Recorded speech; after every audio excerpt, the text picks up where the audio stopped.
isto não é uma utopia. E se for uma utopia, a utopia também às vezes nos ajuda a caminhar e também é importante por isso, porque nos ajuda a construir um caminho. Nós precisamos de levar a capacidade de criação cultural até junto das comunidades e, portanto, temos que fazer um justo balanço das duas coisas. Mas também devo dizer a esse respeito que se há mudança que me parece necessária é a ideia de que nós não podemos querer imitar Paulo Cunha Silva sem Paulo Cunha Silva. Isso não existe. O Paulo Cunha Silva tinha características que são únicas. Eu sei que esta frase é talvez um pouco batida, mas ele é mesmo uma pessoa insubstituível. Não é possível encontrar muitas pessoas que tenham ao mesmo tempo a sua capacidade cultural, a sua centelha de gênio, a sua capacidade para programar ao mesmo tempo que era o definidor da estratégia cultural. Eu acho que nós temos que reconhecer que a Câmara tem agora que evoluir num outro sentido, no sentido de ser uma entidade dinamizadora dos diferentes agentes culturais da cidade e não podemos querer imitar o gênio de programação de Paulo Cunha Silva, porque isso não será possível. Já agora que tocamos no Paulo Cunha Silva, desde o infeliz desaparecimento do mesmo, Rui Moreira não foi capaz de encontrar um novo intérprete para a cultura no Porto. Isso é, de certa forma, preocupante? Ou Rui Moreira pode ser esse intérprete?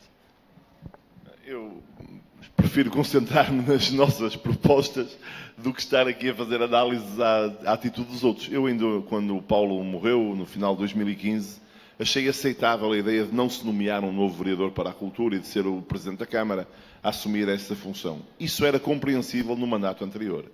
No novo mandato, devo dizer que nós seremos muito claros.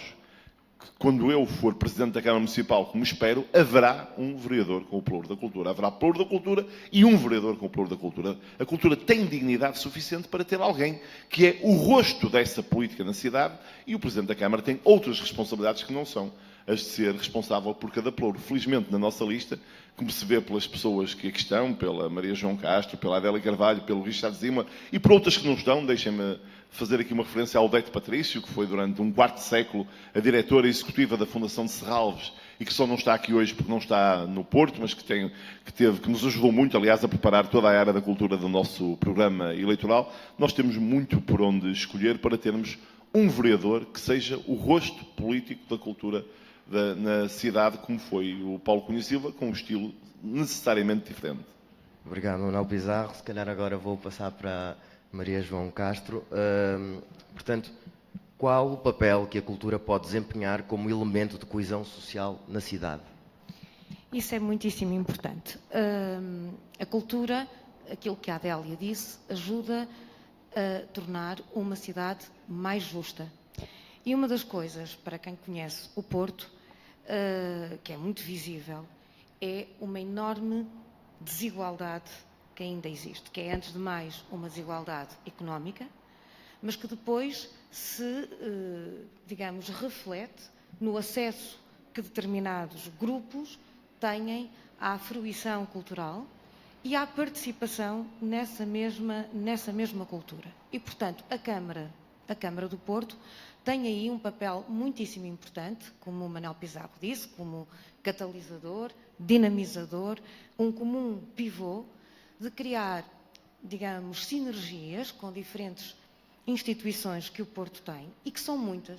O Porto é riquíssimo.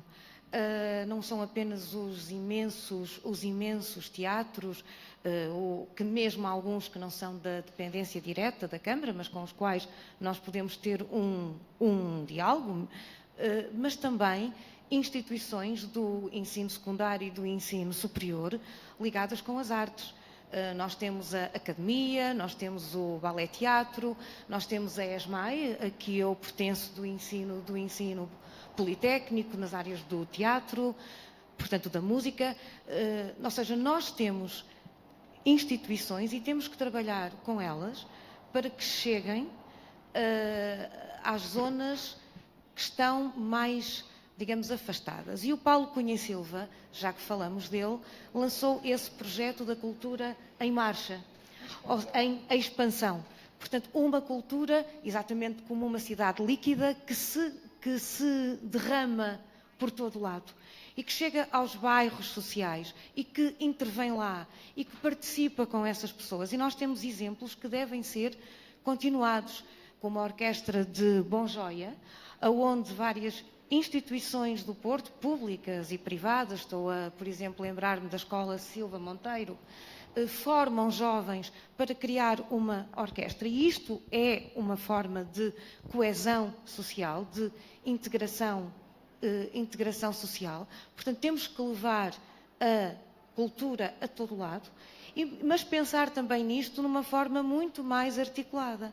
Por exemplo, transportes públicos.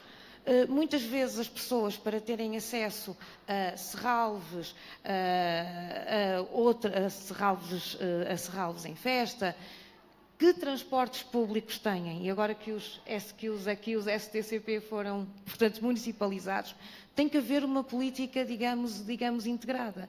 Os horários, por exemplo, os próprios museus têm que sair de si e ir ao encontro destas populações, e aqui o papel da escola e da educação, ou seja, ir ao encontro do movimento, por exemplo, das associações culturais e locais que foram bastante afetadas nos últimos anos, e são elas que têm uma cultura de proximidade.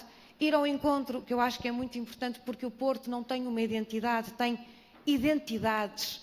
O Porto é plural, o Porto sempre se construiu ao longo da história com várias identidades, e nós temos neste momento comunidades étnicas do Bangladesh, do Paquistão, do Senegal, fazê-las participar também, ouvi-las também, porque a cultura não exclui. Sempre que nós excluímos, perdemos. Portanto, temos que incluir para ganhar. Penso eu. Ainda havia muito mais coisas, mas vou passar à Adélia. Ainda ao mesmo tema? Sim, pode ser. Em relação a essa questão, eu pego nessa palavra que a Maria João disse, na exclusão.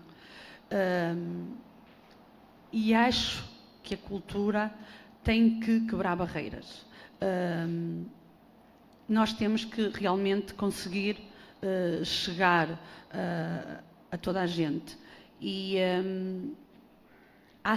continua a existir na cidade preconceitos em relação a que esses determinados espetáculos, essas formas de arte não são para todos. Tem que ser uma cultura para todos, e quebrar essas barreiras e apostar muito na formação de públicos, porque senão vamos continuar a ter problemas constantes no acesso à cultura. Continuamos a ter sempre uma classe média alta, a frequentar determinados espaços culturais, determinados eventos, porque essas barreiras não são quebradas, e essas barreiras, no meu ponto de vista, também têm que ser quebradas muito com articulação com as escolas e essas associações culturais, e começar desde apostar muito também no ensino artístico nas escolas. Isso é muito importante. Eu vejo como mãe que quando aposto com a minha filha no ensino artístico, estou a formá-la um ser mais completo. Estou a ajudá-la a ganhar confiança na vida, e isso mais tarde vai ter resultados. Esse ensino artístico, eu continuo a sentir que há uma falha muito grande, e que podemos apostar muito mais no ensino artístico nas escolas, desde cedo, na música. A música forma as crianças de uma forma muito completa. E eu, numa primeira fase, seria muito esse apoio artístico nas escolas, e articular com todas as associações, com todos os agentes culturais da cidade. Obrigado, Adélia Carvalho. Eu tenho uma questão para o Richard Zimmler. Ok. Pode também ser a política cultural uma embaixadora externa do Porto? Um embaixador externo do Porto? É difícil responder a isso, mas eu não sei se a pessoa está a referir a mim em pessoa, mas eu não me sinto um embaixador externo, porque eu moro no Porto. Passo todo o meu a minha vida cotidiana cá. Evidentemente, quando eu estiver na França, os Estados Unidos ou Austrália, as pessoas me perguntam sobre Portugal e sobre o Porto. E é uma questão de orgulho para mim dizer que eu faço parte da vida cotidiana da cidade. As pessoas com quem eu deparo na rua agradecem os meus livros. Isso é um grande prazer para mim. E eu quero dinamizar a cultura desta cidade. A minha maneira de fazer isso é fazer sessões nas escolas. Eu faço mais ou menos 50 sessões nas escolas em quase todo o país, incluindo o Porto, e nas escolas desfavorecidas às vezes, e eu noto que isso é muito importante, porque às vezes a intervenção de um artista, músico, escritor, bailarino, pode mudar o rumo da vida de uma criança. Eu sei isso porque eles me escrevem depois das minhas sessões. Às vezes, anos mais tarde, dizerem: olha, ainda me lembro da sua visita à escola e agora estou numa escola de música, estou a escrever, estou a seguir a dança. Isso é super importante e eu acho que isto não envolve mais dinheiro. É simplesmente uma questão de coordenar a produção dos artistas e as escolas. E eu acho que a Câmara pode fazer isso. Temos grandes artistas no Porto. Temos Pedro Abrunhosa que vive aqui. Por que o Pedro não pode visitar 3 ou 4 escolas do Porto todos os anos? Isso vai mudar a vida da cidade, vai mudar a vida das crianças, vai ser uma mais-valia para esta cidade. Ok, muito obrigado, Richard Zibler. Agora vou passar novamente a Manuel Pizarro. Tenho uma questão da Julieta Sampaio, aqui no nosso direto Facebook. Manuel Pizarro, como perspectiva a orientação do pelouro da cultura nas diversas vertentes culturais da cidade, sabendo nós que cada freguesia emana uma forma diferente de cultura? Eu acho que o primeiro ponto é este. É preciso haver um discurso político sobre cultura a partir da Câmara Municipal do Porto. E é, aliás, por isso que é preciso haver um vereador da cultura, porque esse vereador tem que ser o protagonista desse discurso político de valorização da cultura no cotidiano da cidade. Da cultura ou das culturas, porque nós não vamos ser dirigistas nesta matéria. Nós vamos encorajar a criação mais diversificada. Nós não vamos ter uma política de gosto. Não vai haver o gosto tem que ser o estímulo à criação de forma muito diversificada, à circulação dessa criação, à fruição dessa criação e à participação nessa criação. Depois a linha essencial será, claro, manter esse nível de programação que eu já enunciei para aquilo que são equipamentos municipais, nomeadamente o Teatro Municipal Rivoli com os seus 2 polos, o Rivoli e o Campo Alegre, e valorizar uma grande relação com as instituições e com os agentes culturais da cidade. Eu acho que a Câmara tem, sobretudo, que ser o polo dinamizador desses agentes, ajudar à criação de programas conjuntos, facilitar que as pessoas possam participar nessas iniciativas e nessas instituições culturais, por exemplo, negociar com elas sistemas de entradas que tenham um preço mais favorável, sistemas de horários que tenham condições mais favoráveis. Eu estou, sobretudo, a pensar nas famílias que têm filhos, para quem a entrada em algumas dessas instituições pode representar um encargo excessivo que pode ser diluído. Estabelecer uma relação muito íntima com a universidade e com as escolas do ensino superior para fazer dos estudantes do ensino superior participantes muito ativos na vida cultural do Porto, também com condições de acesso facilitadas às diferentes instituições que existem no Porto, só para citar algumas: o Teatro Nacional de São João, a Fundação de Serralves, a Casa da Música, mas também o Centro Português de Fotografia, que nós pretendemos ver mais apoiado e mais integrado na vida cotidiana da cidade. E, finalmente, lançar programas da Câmara Municipal que se aproximem das pessoas. Nós temos, em 2 domínios, ideias concretas. Um dos domínios é o domínio da leitura. Nós temos no Porto uma das mais extraordinárias bibliotecas públicas municipais que há no país. Ela tem também 2 polos. Ela tem o polo em São Lázaro, a biblioteca mais clássica, que tem uma função patrimonial muito importante e que tem que ser assegurada. E depois um outro polo nos Jardins do Palácio de Cristal, a biblioteca Almeida Garrett, criada para a Porto Capital Europeia da Cultura, no tempo da governação socialista da Câmara Municipal e dessa extraordinária vereadora que foi também Manuela de Melo.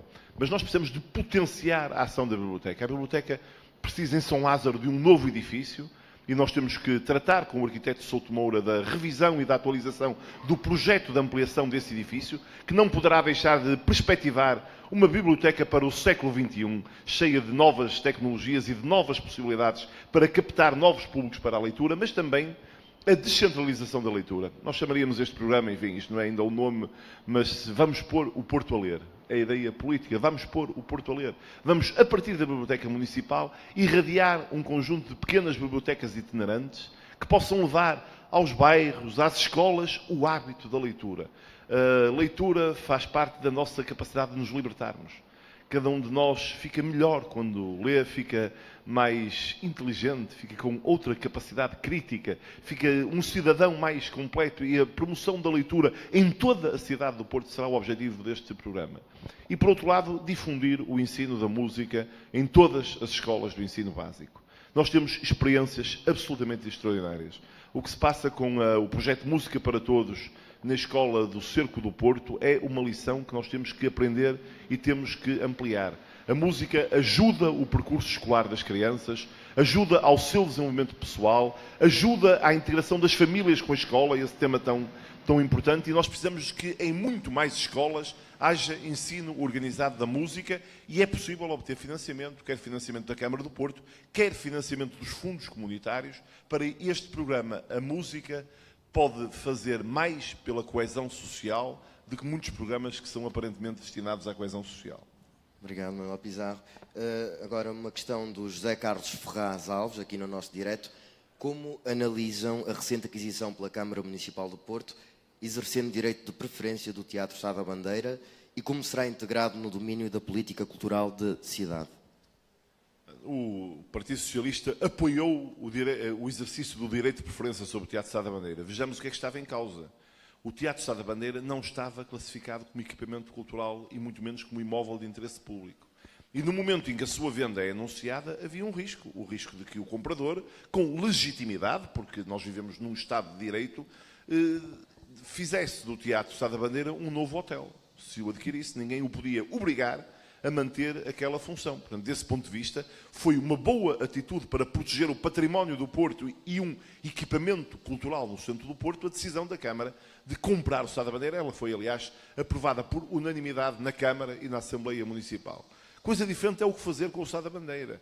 Da mesma maneira que eu acho que é essencial, foi essencial recuperar e agora manter um teatro municipal no Porto, eu também acho que é muito importante que no Porto existam espaços para o teatro comercial. Isto tem precisamente a ver com esta ideia de uma diversidade.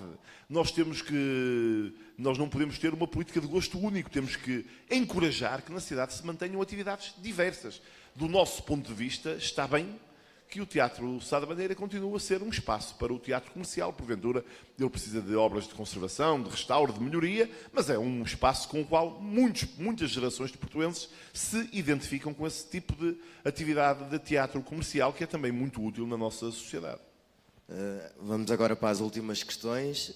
Depois destas vou colocar uma pessoal também, porque acho que como artista tenho o dever de as colocar. As primeiras, o que vai ser feito no antigo Matadouro? Se vai manter-se o mega projeto de instalação de um polo de indústrias criativas? E outra questão, que destino vai ter o pavilhão Rosa Mota? Bem, os equipamentos são naturalmente muito importantes. Em relação ao Matadouro, nós conseguimos fazer com que saísse vencedora a nossa ideia para o Matadouro. O Matadouro, o antigo Matadouro Industrial do Porto, que está fechado há mais de 20 anos, no coração da freguesia de Campanhã, na zona oriental do Porto, que não tem sido tão valorizada do ponto de vista da coesão territorial da cidade, mas que é um espaço essencial para o presente e para o futuro do Porto, a zona oriental. O Matadouro vai se transformar num grande centro de toda aquela zona. Um centro multifacetado do ponto de vista das suas atividades, com uma área de acolhimento de empresas, desenvolvimento de empresas de novas tecnologias, com uma área destinada à cultura, nomeadamente às indústrias culturais, e também com uma área destinada à promoção de iniciativas de solidariedade e de coesão social. Felizmente, o Matadouro é um espaço muito vasto. Estamos a falar de 25 mil metros quadrados de área coberta, o que significa que podem coexistir com grande dimensão estas três atividades. A nova entrada de Matadouro, diretamente a partir do metro que fica no Estado do Dragão, fará com que a rua central de Matadouro seja uma rua da cidade. Uma nova rua da cidade. Mas o nosso programa é ainda mais ambicioso, e é isso, aliás, que falta neste momento no concurso que a Câmara já lançou, é que é preciso olhar para o espaço urbano que rodeia o Matadouro. E é preciso que toda a zona entre o Matadouro e a Corujeira seja reconvertida do ponto de vista urbano, para que ali se construa, de facto, um centro, uma nova centralidade de um porto do futuro com mais coesão territorial. E aí deixaremos de falar sobre o desenvolvimento integrado de Campanhã e passaremos a construir o desenvolvimento integrado de Campanhã. Em relação ao pavilhão Rosa Mota, nós acompanhamos a ideia de que o Porto precisa de uma sala de grandes dimensões adequadamente equipada. E é nisso que o pavilhão Rosa Mota se vai transformar. O concurso já foi, a adjudicação já foi feita. Nós, desse ponto de vista, não faremos nada que venha a perturbar o processo de modernização do pavilhão Rosa Mota, que estava, de facto, num estado relativamente decrépito, e de criação de condições, nomeadamente condições acústicas, condições técnicas e condições de conforto, para que o pavilhão Rosa Mota possa ser utilizado para congressos de grande dimensão e para espetáculos musicais e outros de grande dimensão. Parece-nos que esta é uma proposta adequada, que uma vez mais também tem que ser acompanhada pela reabilitação dos magníficos jardins românticos do Palácio de Cristal, que precisam de uma intervenção, em todo aquele espaço público, porque são, de facto, um espaço único que está ao serviço dos portuenses. E eu queria agora reforçar só aqui uma questão que o Manuel Pizarro disse, que de início, quando eu falo na questão de cidades mais justas, e são exatamente projetos como esses, como o Matadouro, que realmente ajudam a que as cidades se tornem mais justas, porque descentralizam e ao levar outras formas de cultura para zonas diferentes da cidade, torna a cidade exatamente mais justa. Obrigado, Adélia. Pronto, esta última questão que coloco, pronto, é pessoal, mas acredito que seja o pensamento de muitos jovens artistas da própria cidade que ainda não trocaram a cidade do Porto por Lisboa, por exemplo. Ainda não saí daqui porque amo mesmo esta cidade. Seria hipotética a criação de um ginásio de artistas que se pudesse pegar num edifício grande, como aconteceu com o AXA, mas em que os artistas, sem discriminação, tanto desempregados ou não, artistas, músicos, atores, pintores, poderiam eles ter um espaço onde pudessem desenvolver a criatividade sem ser preciso gastarem dinheiro, pagarem um preço simbólico, 1 ou 2 euros por mês, que já dá para pagar provavelmente a água, a luz, se tiver uma grande adesão, que terá, eu acredito que teria. Seria possível a criação de um ginásio de artistas no centro da cidade? Vamos lá ver, se eu percebo bem o que estás a propor, em linguagem empresarial, estás a propor um coworking de artistas. Exatamente. Eu acho que já existem, devo dizer, existem já espaços, alguns até municipais, no Teatro Campo Alegre, outros no Instituto Politécnico do Porto, onde há acolhimento de novas companhias, de novos grupos de... Mas eu percebo que ainda assim há uma necessidade de não estar satisfeito. Eu devo dizer que é a primeira vez que eu ouvi esta proposta, e o mais que posso prometer é que nós estamos a finalizar a elaboração do nosso programa eleitoral e vamos considerar esta proposta do programa eleitoral. Parece-me muito avançado do ponto de vista da ideia que se possa de facto existir no Porto um espaço de utilização livre para a criação artística. Veremos depois as condições em que isso possa funcionar, mas a verdade é que enquanto tivemos aqui devoluto no coração da cidade este espaço do edifício AXA, ele se tornou um verdadeiro viveiro de produção artística e de convívio entre os artistas. Portanto, essa ideia empresarial do coworking, que tem sido tão valorizada para outras atividades económicas, acho que pode também ser valorizada para a criação artística e, por que não, até imaginarmos que um coworking artístico pode coexistir num edifício que tenha outras funções de natureza económica, porque talvez nós não necessitemos ou até não desejemos espartilhar o mundo nas coisas como se elas estivessem separadas umas das outras. A cultura e a economia talvez possam conviver de modo muito saudável numa sociedade que queremos mais feliz. Já agora, ainda não acabei. Nesse sentido também seria possível incentivar, vejo docentes como a Maria João, que dá aulas na ESMAI, incentivar algumas pessoas já profissionais, já com experiência, a voluntariarem-se para estarem presentes num espaço como esse, ou seja, para incentivarem os jovens a não desistir, e estou a falar particularmente na área da cultura, a não desistir, a não trocar Portugal, Porto, pelos outros sítios, porque do meu ponto de vista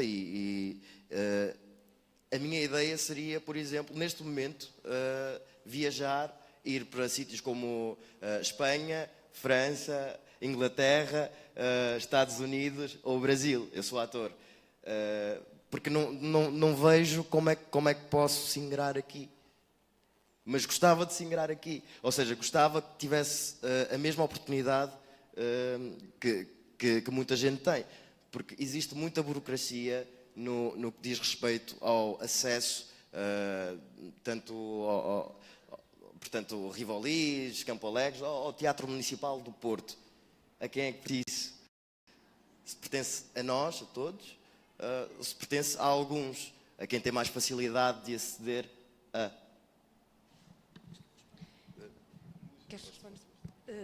Bem, eu acho que não é, pegando naquilo que tu dizes, não é preciso estimular nenhum jovem a querer fazer isso, porque falando dos alunos que eu conheço, eles estão à espera de poder fazer isso. Ou seja, quer no campo da música, quer no campo do teatro, da dança. Há imensos jovens que, aliás, acabam o curso e organizam-se logo em pequenas companhias, em pequenos grupos, e querem esses espaços. Alguns existem. Nós, no Politécnico, temos a Fábrica, o Teatro Campo Alegre, e, portanto, estou de acordo contigo que é importante criar um espaço, um tal coworking, em que os jovens possam participar, e acho que não é preciso estimulá-los. Eles vão, que eles procuram. O que não é, devo-te dizer, portanto, Ismael, incompatível com viajar pelo mundo. Ou seja, vocês devem fazer.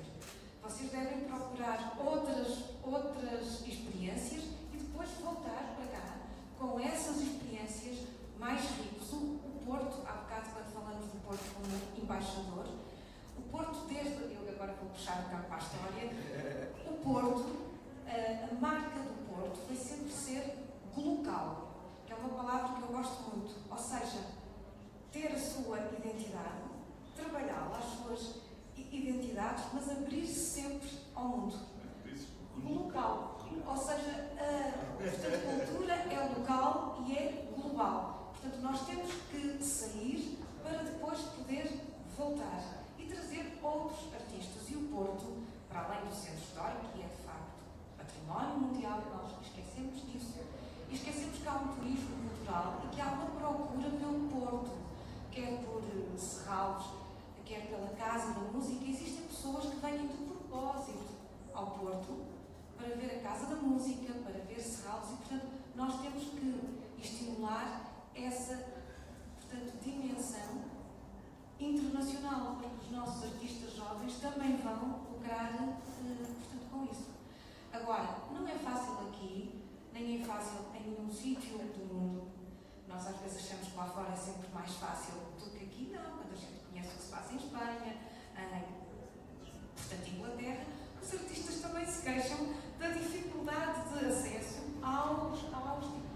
Isso existe. Porquê? Porque a criação artística, por natureza, não é controlável, ela é livre, ela procura novos espaços. Portanto, esse diálogo, que é sempre às vezes um diálogo cheio de tensão, e por isso mesmo ele é mais livre, tem que ser feito. E o que é muito importante é que haja uma Câmara, com um Presidente, aberto a esse diálogo com os jovens artistas e capaz de encontrar espaços para haver esse diálogo, às vezes um bocadinho provocador, porque há uma coisa que eu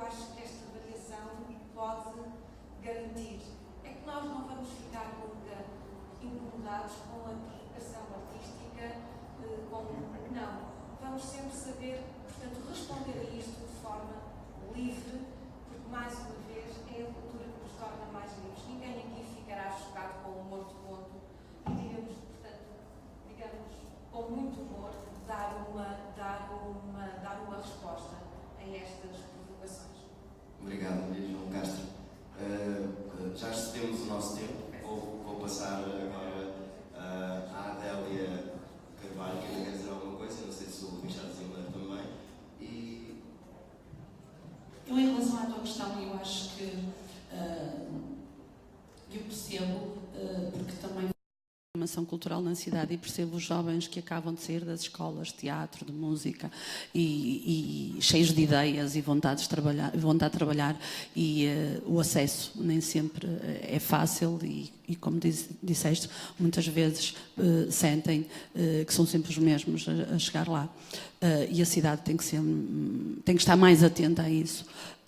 E eu acho que muito dessa necessidade pode ser resolvida pelo tal ensino artístico. Eu acho que estes jovens que saem das escolas de formação podem ir às escolas com as crianças mais pequenas e trabalhar com elas, porque esse ensino faz falta nas escolas e pode-se resolver ali dois problemas. Porque ensino de qualidade artístico nas escolas não há. Nos pequeninos. E pode começar por aí. A música nos pequeninos, o teatro nos pequeninos, a dança nos pequeninos. Eu lembro-me quando me formei na Escola Superior de Educação do Porto, com muito orgulho, fiz Erasmus em Barcelona. E em Barcelona eles contratavam para o pré-escolar e para o primeiro ciclo profissionais de teatro, de dança, de música, e trabalhavam com eles. Não é as extracurriculares de uma forma muito pequenina, muito amadora. E estes jovens que saem das escolas podem começar por aí também a praticarem todos os ensinamentos que tiverem, que estão ansiosos para realmente praticarem isso. E isso pode ser um caminho para eles, depois articulado exatamente com o tal ginásio ou com a tal fábrica dos artistas, que seria muito interessante. E a par disso, desculpa lá, eu acho que poderia, nesses ginásios também, essa renda simbólica que poderiam pagar a troco de trabalharem com a comunidade. Eu escrevo livros para crianças também e a minha grande luta, porque é que eu escrevo livros para crianças? Para criar uma geração de jovens mais dinâmicos e mais confiantes. Porque cultura pertence a cada pessoa. Cada pessoa pode ser artista, músico, ator, escritor, bailarino. Nós sabemos isso porque qualquer criança de 5 anos, 6 anos, 7 anos adora cantar, adora dançar, adora escrever.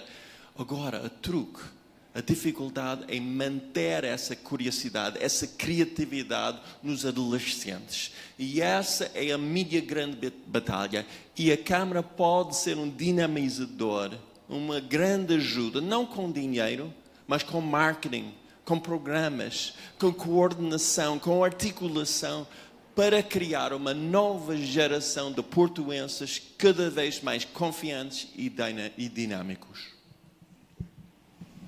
Obrigado, Richard Zimmer. Obrigado a todos que nos estiveram a ver.